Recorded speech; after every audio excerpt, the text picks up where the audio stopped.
The Department of Forestry, Fisheries and the Environment was today due to release a preliminary report into a company responsible for a devastating chemical leak in Durban in July, 2.5 months ago, on the 12th of July, during the unrest that rocked KwaZulu Natal and Gauteng.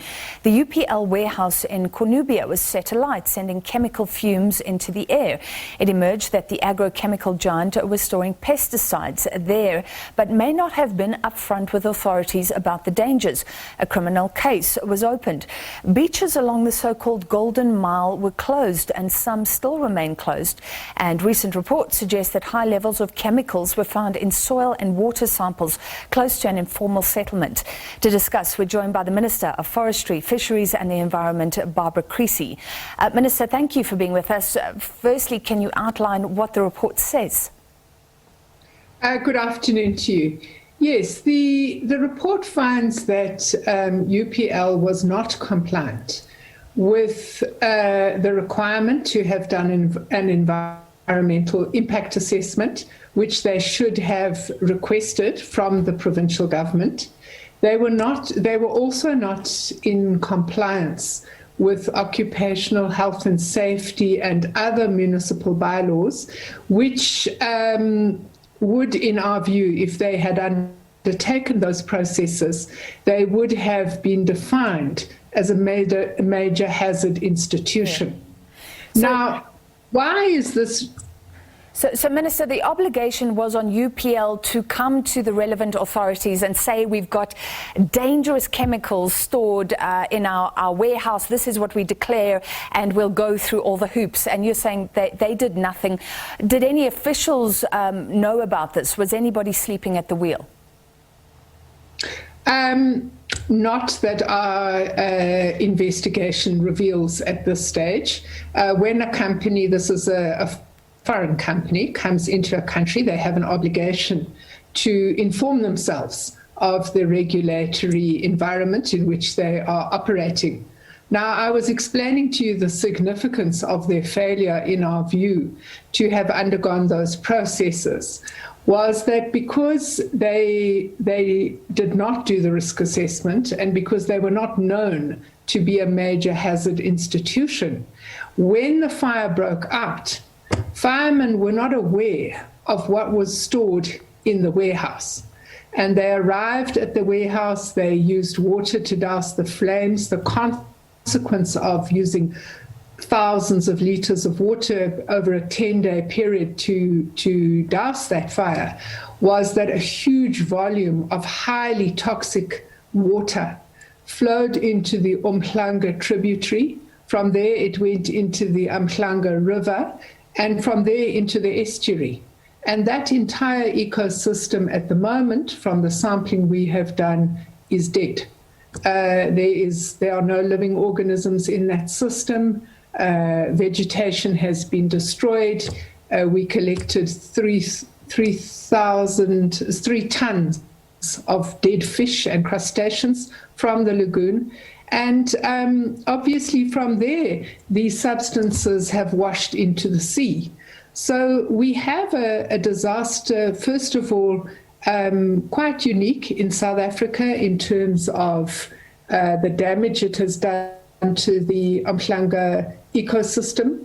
Secondly, we have a disaster that has affected freshwater. We are worried about the groundwater. We are worried about the beaches, the estuary.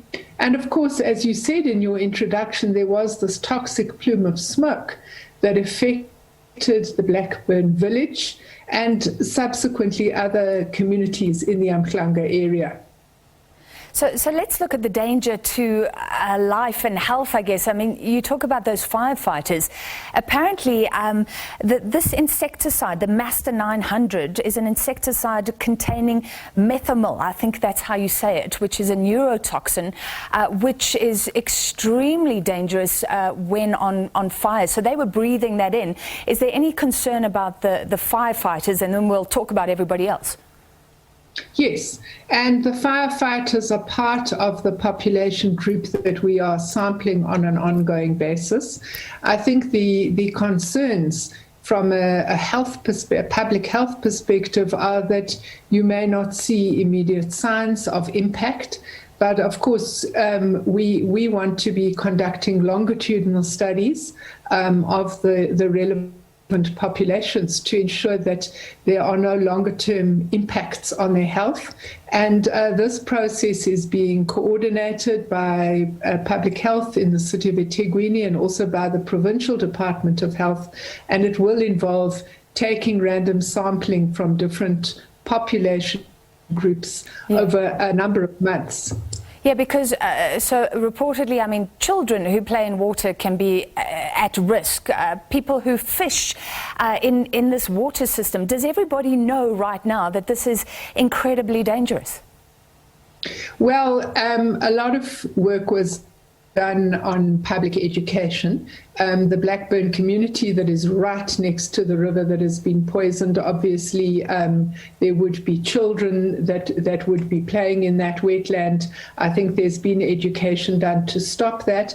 I think what we're really concerned about now is we're moving into the summer season, and although the beaches are closed in Umhlanga, not everybody is obeying some of these regulations. There has been a subsequent study done to try and determine whether we can reduce the beach closures, because we fully understand that the hotel industry has been hard hit by COVID, and we would now would now be looking forward to a tourist season. That study suggests we might be able to reduce the area that needs to be kept permanently closed, at least for the foreseeable future. So that there can be some access to beaches. But at the moment, we are peer reviewing that study because we want to make sure when we tell citizens that it is safe to return to the beaches, that all considerations have been undertaken. Yeah, as you suggest, this has been a double disaster for Durban tourism. Finally, Minister, what is going to happen to this company, UPL, to ensure that this never happens again? Well, the criminal investigation is ongoing. We are not making findings of innocent or guilty. The Green Scorpions are leading the investigation. Once we have all the relevant sampling and other documentation, that will be handed over to the NDPP, who will make a decision on prosecution, and of course a court of law will then make a finding. And will that happen quickly? I guess you hope so. We are doing everything we can to fast track the process, but after that it's in the hands of the NDPP. All right, thank you very much for your time tonight. The Minister of Forestry, Fisheries and the Environment, Barbara Creecy.